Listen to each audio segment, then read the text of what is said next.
Welcome વિદ્યાર્થી મિત્રો. આજે મનોવિજ્ઞાનની આ સફરમાં આજે આપણે ચેપ્ટર નંબર 2 ની એક એવી પદ્ધતિ ઉપર ચર્ચા કરવાના છીએ જેનું મહત્વ દિવસે દિવસે વધતું જાય છે. અત્યાર સુધી આપણે એવું જોયું હતું કે મનોવિજ્ઞાન એટલે માનવીના વર્તનનો અભ્યાસ કરવા માટે એ જુદા જુદા ક્ષેત્ર નિરીક્ષણ, કુદરતી કે પ્રાકૃતિક નિરીક્ષણ અથવા તો વ્યવસ્થિત નિરીક્ષણનો સહારો લઈ અને માનવ વર્તનને સમજવાની કોશિશ કરે. પરંતુ મનોવિજ્ઞાનનું એક અભ્યાસ પદ્ધતિનું કાર્ય એટલે પ્રયોગ, જેમાં જુદા જુદા પ્રયોગ કરીને પણ માનવ વર્તનને સમજાવવાની કોશિશ થઈ રહી છે. તો આવી પ્રાયોગિક મનોવિજ્ઞાનની શાખામાં જેમણે અગત્યનું પ્રદાન કર્યું છે એવી મનોવિજ્ઞાનની અભ્યાસ પદ્ધતિ એટલે પ્રયોગ પદ્ધતિ. આજે આપણે પ્રશ્ન નંબર 4 પ્રયોગ પદ્ધતિ ટૂંકમાં સમજાવો આ વિષય ઉપર ચર્ચા કરીએ છીએ. સૌથી પહેલા પ્રયોગ પદ્ધતિ શું છે? તો આમ જોઈએ તો કોઈ નાના મોટા એક્સપેરિમેન્ટલ આપણે રોજ કરતા હોઈએ છીએ, અને પ્રયોગ પદ્ધતિ એ મનોવિજ્ઞાનનું હાર્દ પણ છે. હાર્દ એટલા માટે કે એની મેઇન મહત્વની અને અગત્યની પદ્ધતિ છે. બીજું કે પ્રયોગ પદ્ધતિ મનોવિજ્ઞાનને વિજ્ઞાન તરીકેનો દરજ્જો અપાવી શકે છે, અન્ય વિજ્ઞાનની હરોળમાં સ્થાન અપાવે છે. તો મનોવિજ્ઞાનને વિજ્ઞાન બનાવવું અને મનોવિજ્ઞાનના પાયાના હેતુઓ સિદ્ધ કરવા એ પ્રયોગ પદ્ધતિનું મુખ્ય કાર્ય છે. આપણે અગાઉ જોયું તેમ મનોવિજ્ઞાનમાં નિરીક્ષણ તો શરૂઆતથી જ આ પદ્ધતિ વપરાતી આવી છે. નિરીક્ષણના 6 પ્રકાર સરસ રીતે વપરાતા હતા, પરંતુ પહેલી જ વાર વિલિયમ વુન્ટ નામના વૈજ્ઞાનિકે આ પ્રાયોગિક અભિગમ આપણને અપનાવ્યો અને 1879માં એમણે આધુનિક દ્રષ્ટિબિંદુ સાથે મનોવિજ્ઞાનને વિજ્ઞાનની અંદર સ્થાન પ્રાપ્ત કરવા માટે સક્ષમ બનાવ્યું છે. તો પ્રાયોગિક પદ્ધતિ અપનાવનાર અથવા પ્રયોગશાળાનું પ્રદાન કરનાર વિલિયમ વુન્ટ. હવે આ પ્રયોગ પદ્ધતિની વ્યાખ્યા જોઈએ તો સાદા અર્થમાં પ્રયોગ એટલે નિયંત્રિત પરિસ્થિતિમાં કરવામાં આવતું નિરીક્ષણ.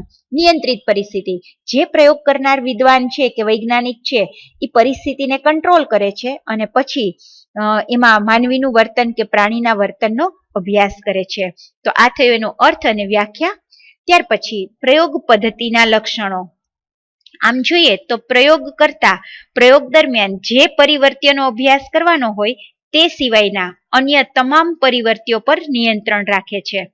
એટલે માનો કે પ્રયોગ કરવાનો હેતુ છે આલ્કોહોલની આપણી યાદશક્તિ ઉપર અસર, માદક પદાર્થોની કે આલ્કોહોલની આપણી સ્મૃતિ શક્તિ ઉપર શું અસર થાય છે એ જો તપાસવું હોય તો આપણે એક પરિવર્ત્યને નિયંત્રિત કરવું જોઈએ. તો એ સિવાયના બીજા પરિબળો છે આપણી સ્મૃતિ શક્તિને અસર કરતા અન્ય પરિબળો, એને આપણે કંટ્રોલમાં રાખવા જોઈએ કે નિયંત્રિત કરવા જોઈએ, તો એક પરિબળની અસર જાણી શકાય. તો અહીંયા નિયંત્રણ એ પ્રયોગનું પહેલું લક્ષણ છે. પછી છે પરિવર્તન. પરિવર્તન એ કુદરતી નિરીક્ષણની સરખામણીમાં પ્રયોગ પદ્ધતિને વધારે વૈજ્ઞાનિકતા આપતું લક્ષણ છે. એટલે કે કુદરતી નિરીક્ષણ આપણે કરતા હતા ત્યારે આપણે પરિવર્તન નહોતા કરી શકતા, પણ પ્રયોગમાં આપણે ઘણી બધી વાર પરિવર્તન કરી શકીએ છીએ.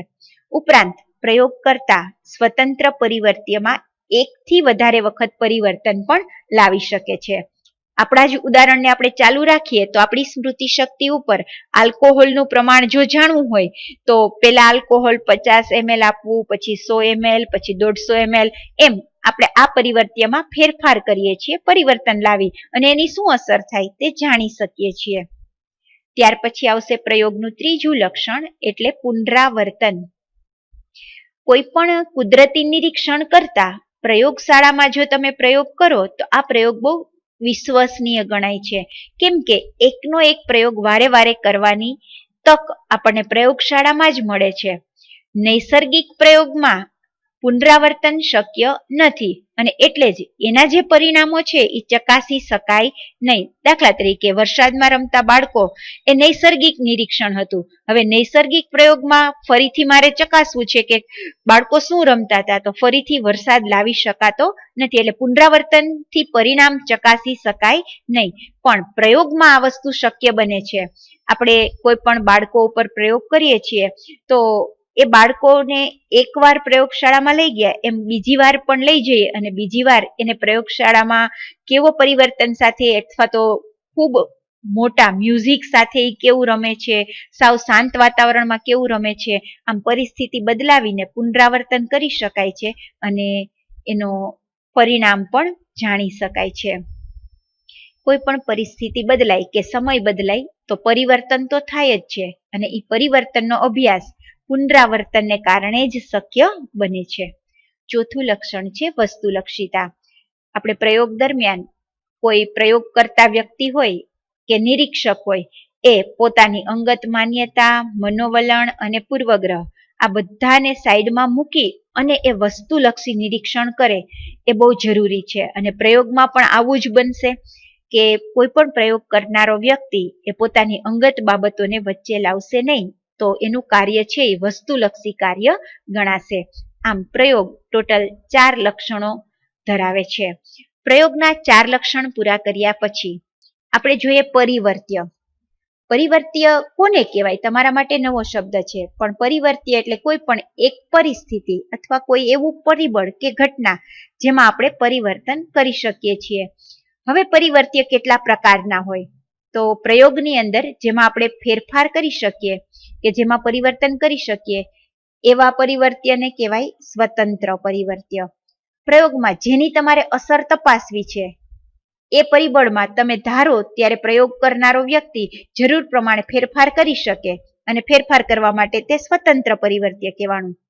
સ્વતંત્ર પરિવર્ત્યને પ્રયોગ દરમિયાન 2 રીતે ચકાસી શકાય. એક તો સ્વતંત્ર પરિવર્ત્ય હાજર કે ગેરહાજર રાખીને. ઉદાહરણ તરીકે આપણી સ્મૃતિ શક્તિ ઉપર આલ્કોહોલની અસર એટલે કે આલ્કોહોલ વગર આપણી સ્મૃતિ શક્તિ ને આલ્કોહોલ બાદ આપણી સ્મૃતિ શક્તિ એટલે હાજર અને ગેરહાજર.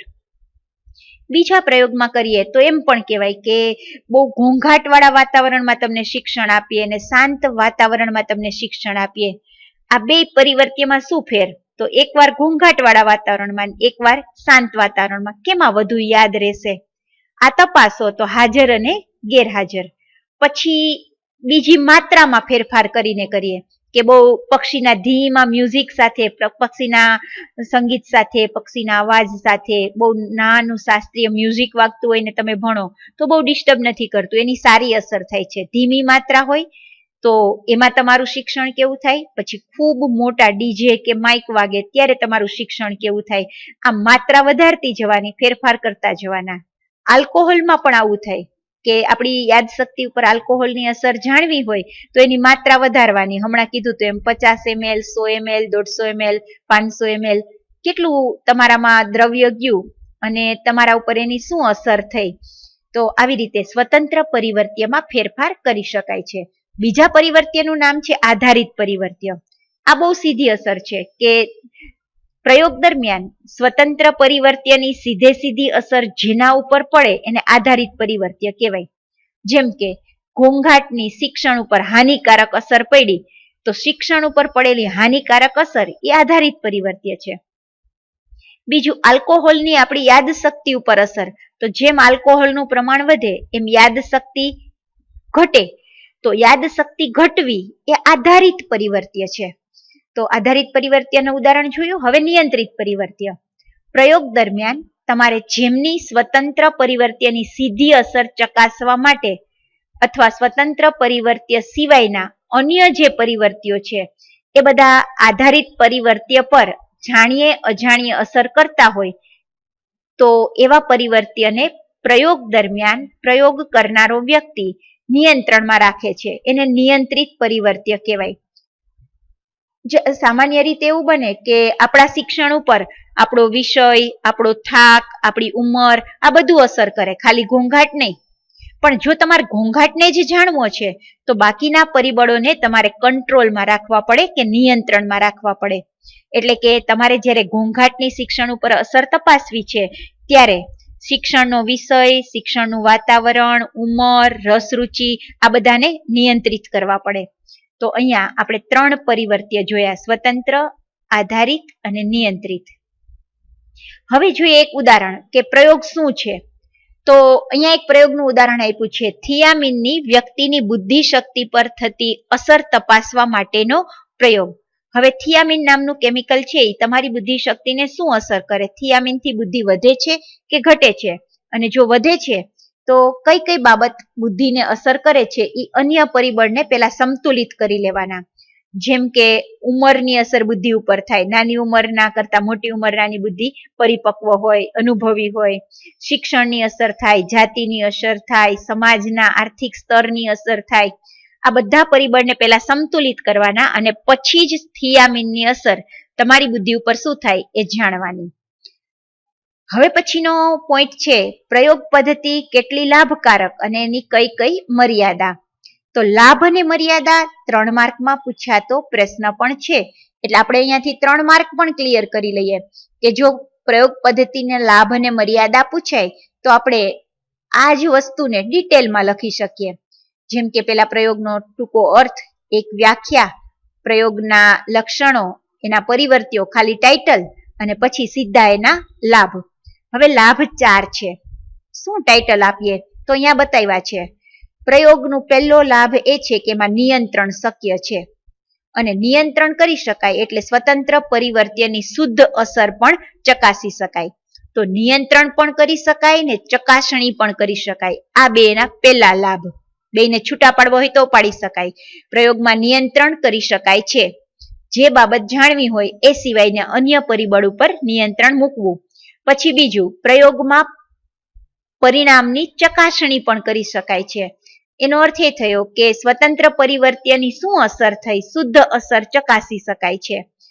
પછી છે પ્રયોગમાં પુનરાવર્તન શક્ય છે અને પુનરાવર્તનની ટાઇટલ છે. પુનરાવર્તન થાય તો જ વિશ્વસનીયતા અને ઝીણવટભર્યો અભ્યાસ થાય. જેમ કે એકનું એક પરિણામ વારે વારે પુનરાવર્તિત કરીએ તો એની વિશ્વસનીયતા વધે. આ પ્રયોગ 100 વાર ચકાઈશો ને 100 વાર એનું પરિણામ એક જ સરખું આવ્યું તો વિશ્વસનીયતા વધી જાય. પુનરાવર્તન જેટલી વાર વધારે કરો એટલી વાર ઝીણવટભર્યો અભ્યાસ શક્ય બને છે. એટલે કોઈ પણ ઘટનાની ઝીણામાં ઝીણી માહિતી જાણી શકાય છે. તો 2 ફાયદા, એક નિયંત્રણ, એક પુનરાવર્તન. પછીના છે પરિવર્તન. Main title. પ્રયોગમાં પ્રયોગ કરનારો વ્યક્તિ એટલે પ્રયોગ કરતા જ્યારે ઈચ્છે ત્યારે ફેરફાર કરી શકે. હસ્ત પ્રયોજન કરવું એટલે જ્યારે જે જરૂરી હોય એવા ફેરફાર કરવા. તો અહીંયા પરિવર્તન કરી શકાય છે. અને છેલ્લું, એના પરિણામો ખૂબ ચોક્કસ હોય છે. પ્રયોગથી તારવેલા પરિણામો ચોક્કસ હોય છે અને એટલે જ આ પરિણામોમાંથી સંખ્યાત્મક સ્વરૂપે જાણી શકાય કે 100 વિદ્યાર્થી ઉપર થિયામીનની અસર જાણી તો એમાંથી 80% વિદ્યાર્થીની બુદ્ધિશક્તિ ઉપર એની સારી અસર પડી. તો અહીંયા આપણે એનું સંખ્યાત્મક માપ પણ આપી શક્યા. એનું વિશ્લેષણ અને અર્થઘટન પણ કરી શકીએ કે ઘોંઘાટ વધે તો શિક્ષણ ઘટે. આ એનું અર્થઘટન. તો અહીંયા આપણે પ્રયોગ પદ્ધતિના લાભ જોયા. હવે જોઈએ આપણે પ્રયોગ પદ્ધતિની કેટલીક મર્યાદાઓ.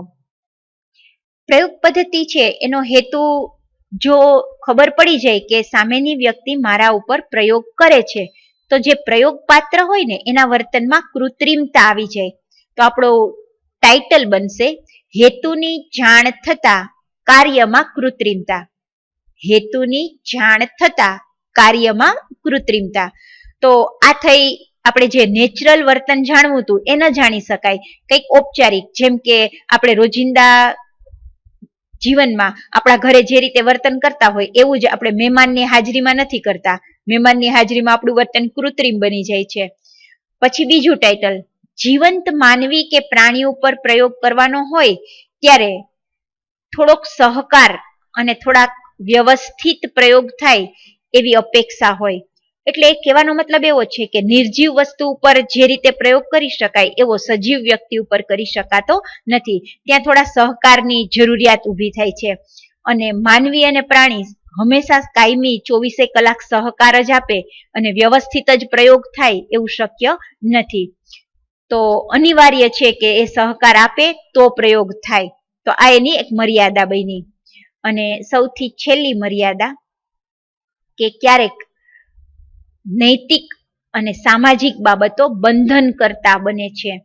જેમ કે પ્રયોગમાં ક્યારેક માનવી ઉપર પ્રયોગ કરવો હોય અને વંશ વારસાગત બાબતો જાણવી હોય તો નૈતિક રીતે આ બાબત આપણને બંધન કરતા બને છે કે ભૂતકાળમાં જે વ્યક્તિને જે રોગ થયો હતો એ હવે પછીની પેઢીને થાશે જ એવું માનીને ચાલી શકાતું નથી. તો આ નૈતિક બાબત થઈ. કેટલીક કાનૂની બાબતનો પણ આવો પ્રતિબંધ હોય છે કે જે આપણને બંધન કરે અને આપણે આ પ્રયોગ ન કરી શકીએ.